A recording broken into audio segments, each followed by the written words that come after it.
Coach, it seemed like the first half, nothing was falling. Looked like there was some looks, maybe a couple of forced shots, but was it just the iron being unkind tonight? No, we had some good looks. I mean, there's no question about it. And there are going to be games when you don't make shots.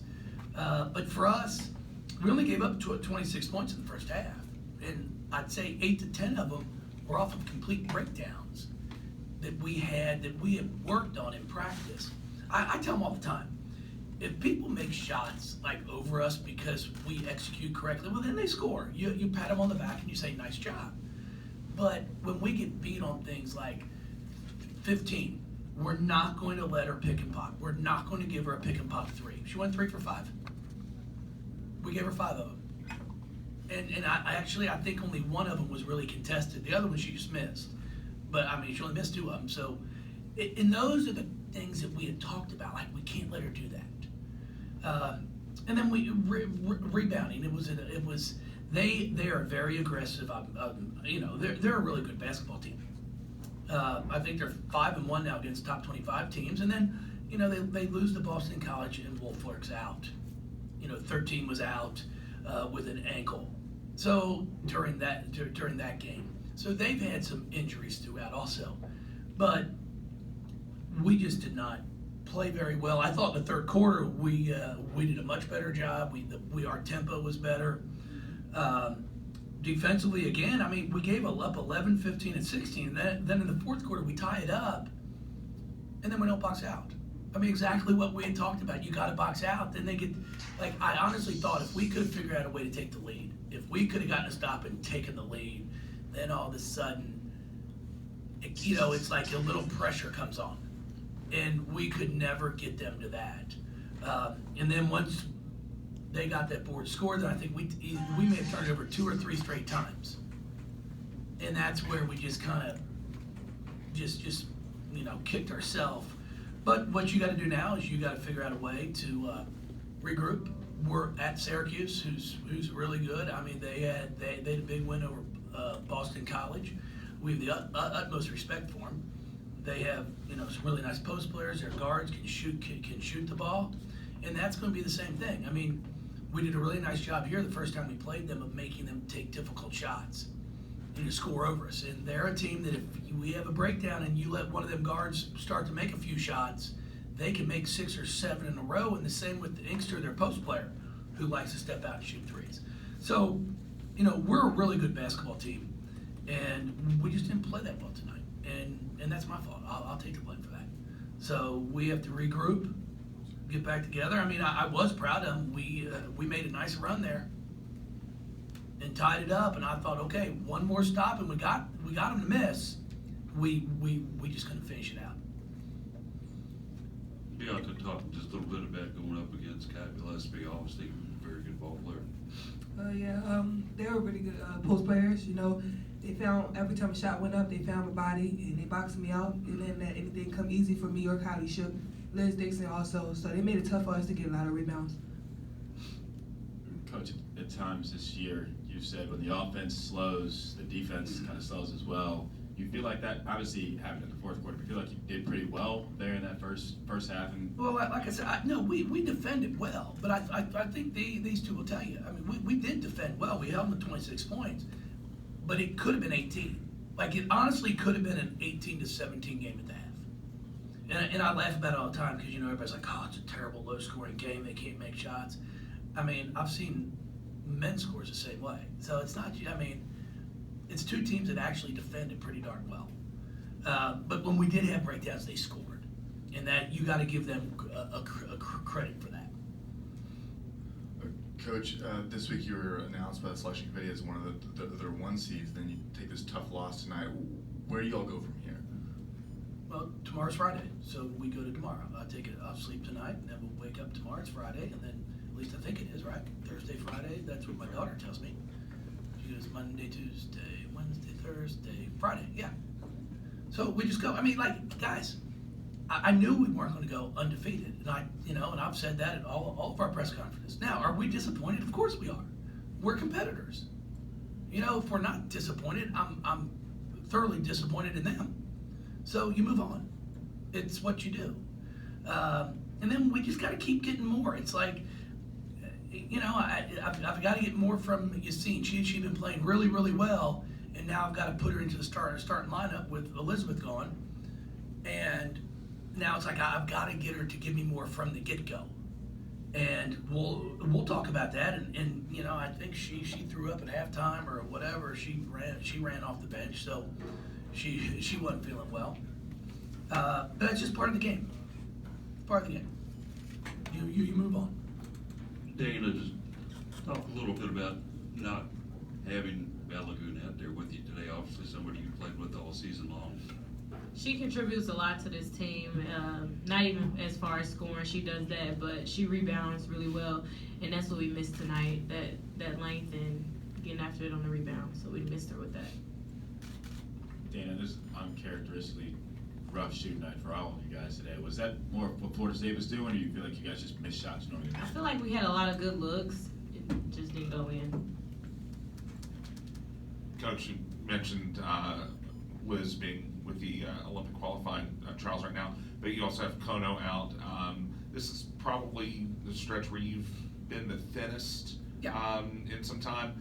You know, when do you expect Kono back, and when, you know, how much is lack of depth an issue right now? Well, you know, lack of depth. We didn't get any foul trouble, so we weren't in any foul trouble at all. It's depth and quality of depth are two different things. You know, what Elizabeth does is she does spread the floor for us. She's somebody you got to worry about out there shooting the basketball. It's another scorer. And what Elizabeth has been doing of late is she's been averaging close to 10 points, but she's been very efficient. Like, she's 5 for 8. You know, like, and that's when you've got that, now it opens up everything for when Dana drives, when Jazz drives. You know, so that's just, but it's part of the game. Norika, I'm not sure. She's seen the doctor. I think she went back again today to see another specialist, and there really is no timetable on her return, if she'll return. So you just move on. Like, as players, I say this all the time. I think Dana will contest to it. Like, I'd rather play 37 minutes a game. I mean, everybody wants to play. She's in great shape. You know, Jazz is in good shape. So it's like, we just got to figure it out. But as a player, I'd rather have a rotation of 6 or 7 than 10, 12, because I know I want to play. You know, so you just got to, if you get in foul trouble, then it's an issue. Do you expect Balagoon to be back for the NC State game? Yeah, she'll get back on Monday. You know, they play on Saturday and Sunday. They're off tomorrow, play Saturday and Sunday, and then she'll be out on the first flight on Monday morning. Supposed to land here about 5:15 on Monday. You know, then we'll see how the jet lag affects her. We'll be here on Tuesday for practice, and we leave on Wednesday for NC State.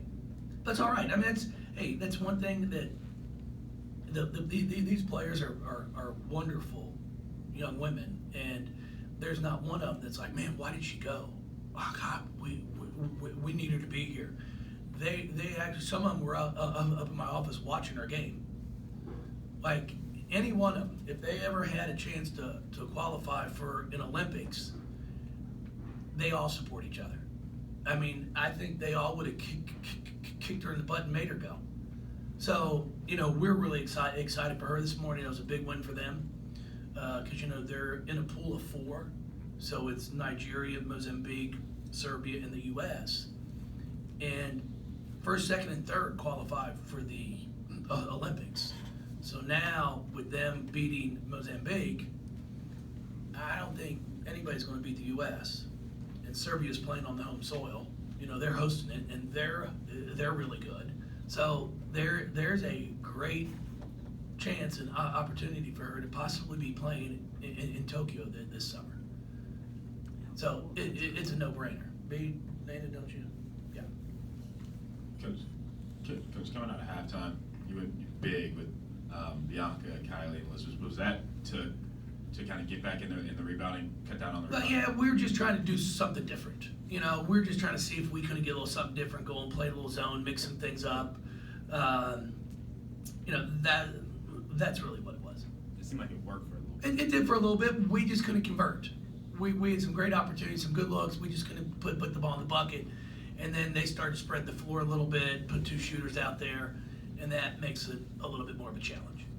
Dana, I know I guess it's probably a little bittersweet coming off the loss, but you did join the 1,000 point club tonight. Just what does it mean to be a part of that, and also for you, Jeff? Just what does it mean just to have Dana a part of that? We'll start with you, Dana. Thank you. It means a lot just for this program alone. It's been a lot of great players to come out of Louisville, and to join that club means a lot. It means she shoots a lot. Missed a lot too. Shoot. She's made a lot of shots. No, Dana puts that time in. She puts the time in the gym. She really works hard.